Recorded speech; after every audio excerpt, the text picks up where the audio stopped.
Hey there, in this video, I'm going to show you how to deactivate your Facebook account. So, let's get started. The first step is to log into your Facebook account and access to home page. Now, once you're logged in, look for the menu in the top right corner of the screen.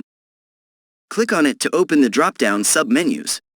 Next, scroll down and click on the Settings and Privacy option in the drop-down menu. In the sub-menus, select Settings. Then, select Personal and Account Information. Click on Account Ownership and Control. Now, you will find Deactivation and Deletion tab. Click on it. Make sure to tick the circle and choose Deactivate Account. And choose and click on Continue button.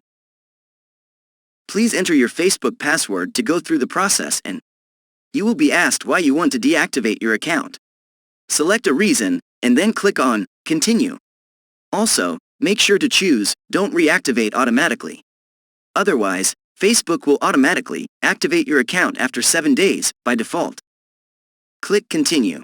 Finally, you're done. Your account is now deactivated. Don't forget to subscribe to my channel for more tutorials like this.